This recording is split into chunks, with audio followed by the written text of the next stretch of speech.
Some serial killers make the headlines, but the most terrifying ones lurk in the shadows, their stories left untold. Welcome to Behind the Bloodstains, where we uncover the dark and forgotten cases of history's most elusive murderers. From chilling crime scenes to the twisted minds behind them, we dive deep into the stories that never got their spotlight. Until now, because every bloodstain has a story, and some are still waiting to be uncovered.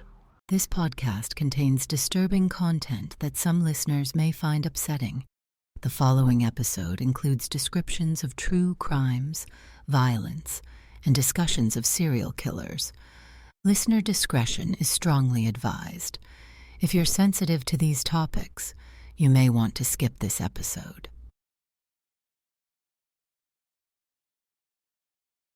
So, I've got something super interesting lined up for today's episode of Behind the Bloodstains, and I literally couldn't sleep last night thinking about it. You know how we've covered some pretty dark stuff before, right? But this one's different. Oh, you're not kidding. When you told me who we'd be covering today, I dove straight into the research because, this case is absolutely fascinating. We're talking about Carl Panzram, and trust me, he's probably one of the most, let's just say complex and disturbing criminals we've ever discussed. I know you've done tons of research on this, and I've got so many questions because, I've only scratched the surface. But what really caught my attention was the way he ended up documenting everything. That's actually one of the most incredible parts of this whole story. We're dealing with someone who not only committed these horrific crimes, but actually wrote about them in detail. And what makes this case so unique is that we have this first-hand account of his thoughts, his motivations, everything. Oh my gosh, I can't wait to get into all of that. Where do we even start with someone like Carl Panzram? Well, I think we need to start at the very beginning because, trust me, every single part of his story plays into what he eventually became. And it's not just about the crimes. It's about how society, institutions, and personal choices all kind of created this perfect storm. So what we're looking at here is a childhood that's just, it's absolutely devastating. Carl Panzram was born in Minnesota right around 1891, and from day one, literally from the beginning, life was incredibly tough for him. What kind of environment was he growing up in? So he was born into this immigrant family, right? Prussian immigrants, and they were living on this farm in Minnesota, and things were they were rough. His father basically abandoned the family when Carl was really young, leaving his mom to try and raise 6 kids on her own, and they were living in complete poverty. Oh my God, that must have been so hard on all of them. Exactly, and here's where things start getting really dark. By the time he was 8 years old, just a little kid, he was already showing signs of, troubled behavior. And instead of getting help, you know what happened? At age 11, his family sent him to this place called the Minnesota State Training School. Wait, at 11 years old? What kind of place was this training school? That's the thing. It wasn't really a school in the way we think of schools. It was basically a reform institution, and what happened to him there? It's just absolutely horrific. The staff there, they would beat these kids regularly. We're talking about physical abuse, emotional abuse, and, there was sexual abuse too. That's just terrible. How long was he there for? He was there for several years, and it's where he first experienced what he later called being reformed. But here's the thing that's really crucial to understand. The reform school didn't actually reform him at all. Instead, it's where he learned to hate. Really hate. He later wrote that this is where he learned that the only way to deal with people was through violence. So basically, the place that was supposed to help him. Exactly. It completely transformed him. And not in any way that was positive. The abuse was systematic, it was constant, and it literally shaped his entire worldview. We're talking about a child who went in with problems and came out completely hardened. And what's really telling is that this wasn't just Panzram's account. There were later investigations that confirmed just how brutal these reform institutions were. What happened after he got out? So after he was released, he got completely different. He started committing more serious crimes, starting with burglary and theft. But here's what's really significant. He was carrying all this rage, all this hatred from his experiences. And the thing is, this was just the beginning of what would become a really long, really dark path. So, what kind of crimes are we talking about here? When did things start getting really serious? Well, After leaving the reform school, Panzram started with break-ins and theft, but here's the thing, he was incredibly mobile. Like, he'd commit crimes in one state, move to another, change his name, and just keep going. He was really methodical about it. Wow, so he was actually pretty organized then? Absolutely. And what's really fascinating is that he managed to escape from pretty much every prison they put him in. Like, there was this one time in Montana, he broke out of jail, stole the warden's gun and money, and then, get this, he actually used the warden's own money to buy drinks at local bars. Oh my God, that's actually kind of Bold? Yeah, and that was just the beginning. He had this pattern where each time he'd escape, his crimes would get more violent. It's like, every time he went through the prison system, he came out more hardened, more angry. So when did things start to, escalate beyond just theft? That's a dark turn, and it happened gradually. By 1920, he was doing more than just stealing. He started carrying a gun regularly, and his robberies became more violent. He'd beat and sodomize his victims, and, well, he started viewing violence as this tool of power, you know what I mean? That's really disturbing. Was there like a specific moment when things changed? There was this one incident that really marked the shift. After escaping from prison in Oregon, he burned down the prison chapel. I mean, we're talking about $100,000 in damage in 1920s money. And here's the thing that's really crucial. Quote, he later said he did it specifically as revenge against organized religion, which he blamed for a lot of his early suffering. At the reform school? Exactly right. And from that point on, his crimes they became more and more violent. He started targeting anyone he saw as representing authority or power. The thing is, he wasn't just acting randomly. Every crime, every act of violence, it was all tied to this deep-seated hatred that had been building since his childhood. So he was like targeting specific types of people? In a way, yes. But it was getting less and less discriminate. See, by this point, his hatred had become so all-encompassing that practically everyone was a potential target. And what's really chilling is how calculating he became. Each crime was like building on the last one, getting more sophisticated, more violent. And then what happened? Like, where did he go from there? So this is where things get really intense. In 1920, Panzram actually managed to get work as a merchant seaman, and that's when his crimes went international. He worked his way to Africa, specifically Angola, and look, what happened there is it's absolutely horrific. Oh God. What did he do? So in Angola, he hired 6 local men to help him hunt for crocodiles, right? But that was just a cover. He got them drunk, and then he murdered all of them. Just executed them, one by one. And the thing that's really chilling is how he described it later in his confessions. He was just completely matter-of-fact about it. That's absolutely terrifying. Like 6 people at once? Yeah, and here's the thing. That wasn't even close to the end. After Africa, he started traveling all over the world. He later claimed that he committed murders in Africa, South America, and all across Europe. We're talking about possibly dozens of victims. Were all these claims, like, verified? Not all of them, but enough were confirmed to make his other confessions pretty credible. See, Panzram had this really unique thing about him. He was brutally honest. Like, when he confessed, he wasn't trying to brag or exaggerate. He was just telling it exactly as it happened. So what sort of things was he doing during this time? Well, besides the murders, he was committing robberies, burglaries, and you know what's really fascinating? In a horrible way? He actually managed to rob William Howard Taft's home in New Haven. Like, the former president of the United States. He stole jewelry, bonds, and a .45 caliber revolver. Wait, seriously? The actual president? Absolutely. And what he did with those stolen items is it's like a perfect example of how he operated, or why. He used the money from selling Taft's possessions to buy a yacht, the Akista. And then, he started using that yacht to rob other boats and commit more murders. It's like each crime was just feeding into the next one. How is he getting away with all this? That's the thing. He was incredibly smart and methodical. He kept moving, changing his name, switching between countries. And remember, this was the 1920s. No DNA evidence, no international databases. Very little communication between law enforcement agencies.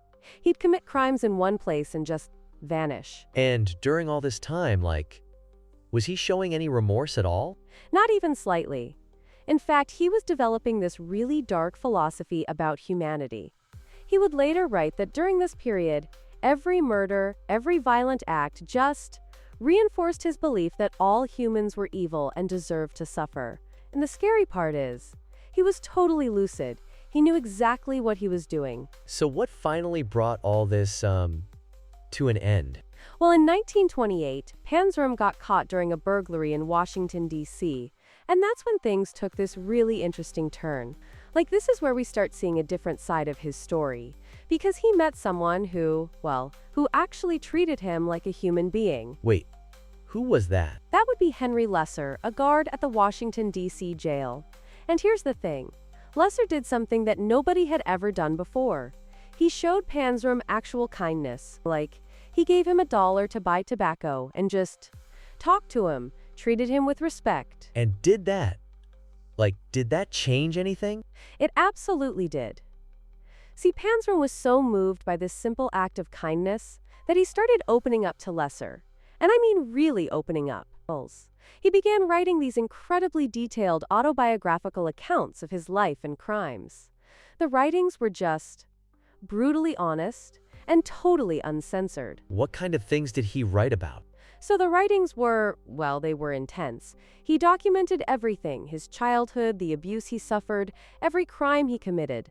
And the thing is, he wasn't trying to justify anything. He wasn't looking for sympathy. He was just laying it all out there, raw and unfiltered. That must have been really hard to read. Oh, absolutely. And you know what's really fascinating? His writing style was incredibly articulate. For someone who had minimal formal education, he had this really powerful way of expressing himself. He wrote things like, "In my lifetime, I have murdered 21 human beings. I have committed thousands of burglaries, robberies, larcenies, arsons, and, last but not least, I have committed sodomy on more than 1,000 male human beings." Oh my God. And he was just totally upfront about all of it? Completely. And here's another interesting thing. During his time in various prisons, he became this sort of, infamous figure. The guards knew him as this incredibly dangerous prisoner, but also as someone who was terrifyingly intelligent. He'd engage in these philosophical discussions about human nature, society, religion, all while being one of the most violent inmates they'd ever encountered. So did his relationship with Lesser continue? Yeah, it did, right up until the end. Lesser actually kept all of Panzram's writings, and thank goodness he did, because they've become some of the most important documents we have for understanding the criminal mind. They're just completely unique in terms of their honesty and self-awareness. And was he writing all this from one prison, or? Actually, he was transferred around quite a bit. He spent time in multiple facilities, but the most significant was Leavenworth Federal Penitentiary. And that's where things would eventually come to an end. But the writings he produced during this period, they're absolutely crucial to understanding who he was and what made him tick. So what happened at Leavenworth? How did things end? Well, this is where the story takes its final dark turn. In 1929, while at Leavenworth, Panzram killed a civilian employee named Robert Warren Key, who was working in the prison laundry. And you know what's really chilling? He did it with an iron bar right in front of everyone. Oh my God. But, why would he do that? That's the thing. He later said he did it just to ensure he'd get the death penalty. And, he got exactly what he wanted. They sentenced him to death by hanging. And how did he react to that? So get this. He welcomed it. That's absolutely terrifying. Did anyone try to stop the execution? You know what's fascinating? Some people actually did try to save him. There were anti-death penalty activists who wanted to appeal his case, but Panzram, he wanted nothing to do with it. He actually wrote them this letter saying, "The only thanks you and your kind will ever get from me for your efforts on my behalf is that I wish you all had one neck and that I had my hands on it." Wait, so he actually wanted to die? He absolutely did. And on September 5th, 1930, they carried out the execution. And right up until his final moment, he stayed totally consistent with who he was. When they put the noose around his neck, the executioner said, I hope you die easy. And Panzram just spat in his face and said, yes. Hurry it up, you Hoosier bastard. I could kill a dozen men while you're screwing around. And what about his legacy?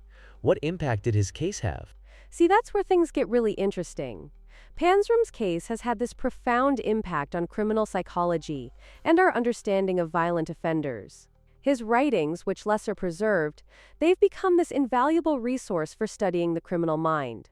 They provide this unique insight into how childhood trauma, institutional abuse, and societal factors can shape someone's path to violence. Has it changed anything about how we handle these cases now? Absolutely. His case has influenced everything from prison reform to rehabilitation programs. It's really highlighted the importance of early intervention in troubled youth, and it's made us question the effectiveness of punitive measures versus rehabilitation. And you know what's really significant? His story has become this powerful argument both for and against capital punishment, depending on how you look at it. In what way? Well, on one hand, you've got this person who seemed completely beyond rehabilitation and actually wanted to die. But on the other hand, his case really shows how the system itself might have helped create the monster it ended up having to destroy. It's like this perfect example of what happens when society's approach to criminal justice is purely punitive. I've been thinking, what actually goes on in the mind of someone like Panzram? What makes someone become this way? That's such a complex question, and Panzram's case is particularly fascinating because he was incredibly self-aware. See, most violent offenders don't have this kind of insight into their own psychology. But Panzram, he actually wrote extensively about what he believed made him who he was. Really? What did he say about himself? So here's the thing. He directly linked his violent tendencies to his experiences as a child. He wrote, and I'm quoting here, "I was so full of hate that there was no room in me for such feelings as love, pity, kindness, or honor, or decency." And he traced all of that back to his earliest experiences with institutional abuse. But lots of people have terrible childhoods and don't become, That's absolutely right, and that's what makes this case so interesting from a psychological perspective. With Panzram, we're looking at this perfect storm of factors.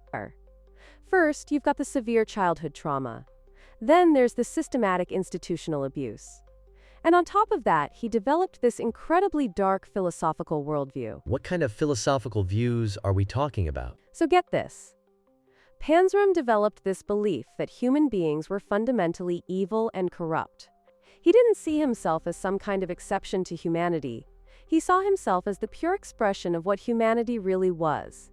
He believed society's morals were just, like this thin veneer covering our true nature. That's really intense.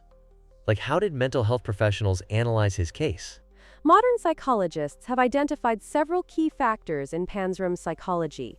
First, there's clear evidence of antisocial personality disorder, but it's combined with this remarkable intelligence and self-awareness. He displayed all the classic traits: lack of empathy, inability to feel remorse, extreme aggression, but he could articulate his motivations in ways that most criminals simply can't. Did anyone ever try to help him?